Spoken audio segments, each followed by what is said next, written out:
Extrait du livre Riz noir de Anna Moy,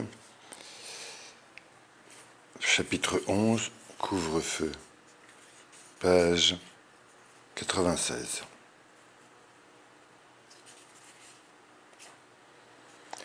Chaque année, une trêve tacite est observée pendant la période du Tête. Ce répit est un prélude à une nouvelle splendeur. L'espoir renouvelé chaque année d'une vie meilleure mobilise des femmes dans des rites préliminaires. Depuis l'acquisition du compartiment de la rue Nguyen Tse, ma mère a pris l'habitude de consacrer au génie du foyer une cérémonie fastueuse et des offrandes de prix. Son effigie, en porcelaine, bleu et blanc, figure en bonne place sur l'autel des ancêtres. Ce dernier repas le met dans des dispositions favorables pour entreprendre le périple à dos de carpe auprès de l'empereur de Jade, le génie suprême. Là, au cours de son audience, il vantera ou dénigrera les autres de la maisonnée. Ta parole sera de miel, car je t'aurai enduit les lèvres de canne à sucre. Ma mère converse avec son interlocuteur de porcelaine tout en accomplissant les gestes rituels.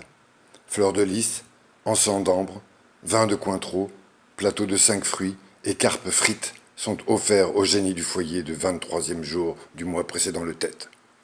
Quelques jours auparavant, ma mère fait le tour des marchés, d'Andong, de Tandin, de Bentan, de Bingtae, de Funuan. Elle fréquente ici un fournisseur de graines de pastèques grillées, là un confiseur spécialisé dans les tamarins et kumquats confits, nos friandises préférées. Elle dépose des acomptes pour les commandes de carpes, de gâteaux de riz gluants et de légumes d'accompagnement confits. Des formules magiques ou porte-bonheur sont achetées en grande quantité à l'écrivain public sur le papier rouge démonifuge. Ma mère déclare tous les ans « Je ne suis pas superstitieuse, mais quand même, il faut faire le minimum. » La nuit du réveillon, celle de l'offensive du Tête, on fait le tour des pagodes et des temples taoïstes de bonheur, avant minuit, devançant la foule. Elle est déjà dense dans la pagode de la dame Tin Quang. Dans les braséros géants, monnaies de papier, objets votifs, talismans brûlent, franchissant la fumée dense et piquante des brassées d'encens en train de se consumer dans les urnes en plein ciel. On se prosterne devant les génies de la terre et du ciel, ceux de la fertilité et de la prospérité.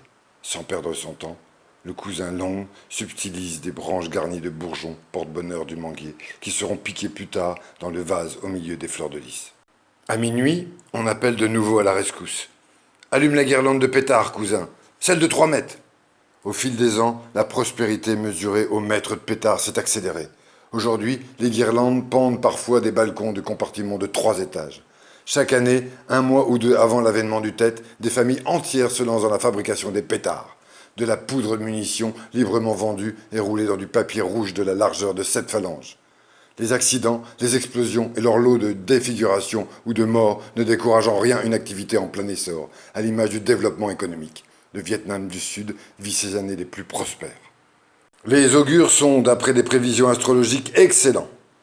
Nous brûlons pour la première fois une guirlande de 3 mètres, un chiffre impair et porte-bonheur. Nous ne nous sommes encore doutés de rien.